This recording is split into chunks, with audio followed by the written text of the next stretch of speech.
Single duck egg once cost 75 pesos in the Philippines, not because it was expensive, but because the money became almost worthless. And that moment, just one part of the long and surprising history and the evolution of Philippine currency.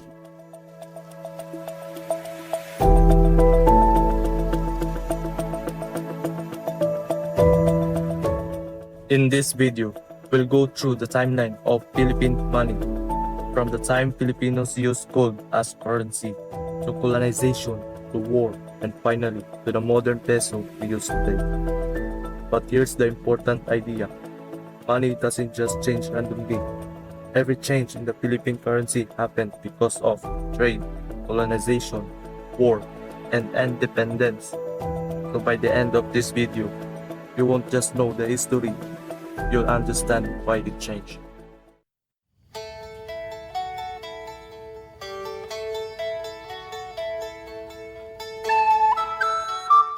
Before colonizers arrived, Filipinos were already trading with nearby Asian countries. At first, people used barter, exchanging goods directly. However, this became inconvenient as trade expanded. As a result, early forms of money began to emerge, such as cowrie shells, barter rings, or gold ingots, and most importantly, piloncitos, the first recognized coins in the Philippines. Gold was abundant in the country, so it naturally became the standard. This period is important because it shows that Filipinos already had a structured economic system even before foreign influence.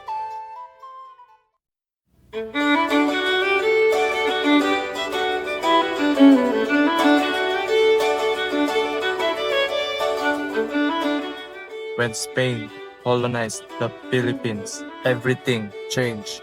The country became part of the global economy through the Manila galleon trade. Silver coins from Mexico were introduced, including macuquinas, which were handed hammered coins, and columnarios, also known as dos mondos. These coins circulated widely in the Philippines.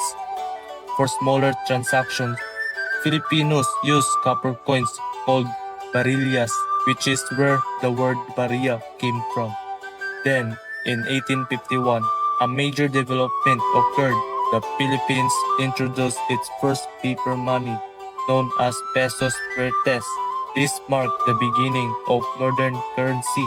Money was no longer just metal, it became something based on trust.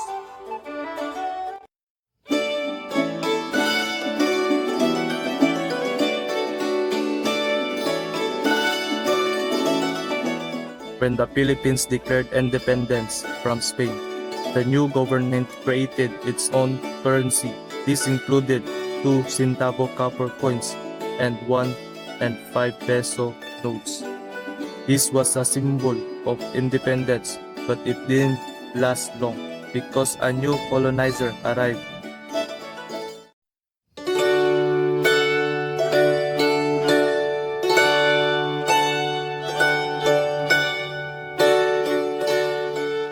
Under American rule, the Philippines adopted a more modern financial system. Currency during this time included silver pesos and treasury certificates.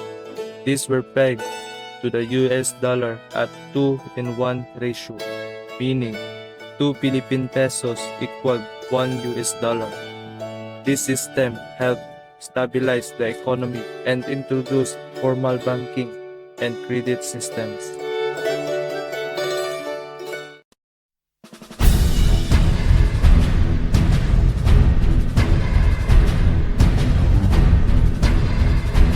During World War II, Japan occupied the Philippines and introduced a new type of money, a fiat currency with no backing.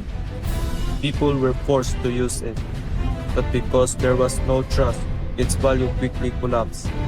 This led to hyperinflation, where prices increased rapidly until money became almost useless. At that time, people called it Mickey Mouse money. At one point, a single duck egg cost 75 pesos. People needed large amounts of cash just to buy basic goods. At the same time, Filipino resistance groups created their own currency, showing how important money is during conflict.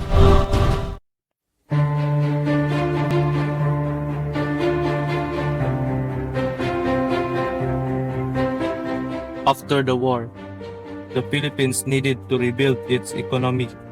In 1949, the Central Bank of the Philippines was established. This allowed the country to control its own currency and monetary policies. Currency during this period included Victory notes and English serious banknotes. This marked the beginning of financial stability.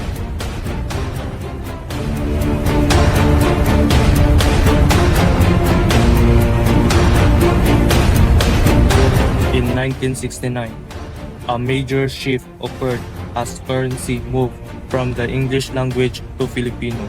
This change reflected national identity and independence.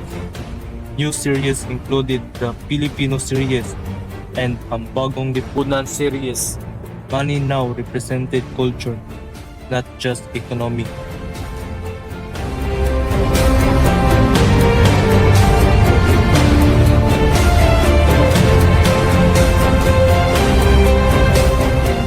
As time progressed, currency was redesigned to improve security, appearance, and durability.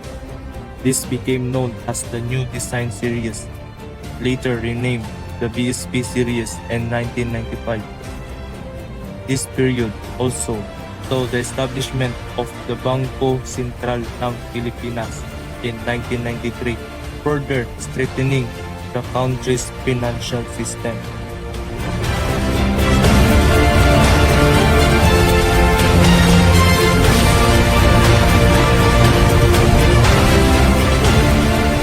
In 2010, the Philippines introduced the new generation currency, which featured improved security features, better designs, and increased durability. Then, in 2022, a new innovation was introduced, the polymer banknote, starting with the 1,000 peso bill and later followed by other denominations. Polymer money is stronger, longer lasting, and more hygienic compared to traditional paper bills.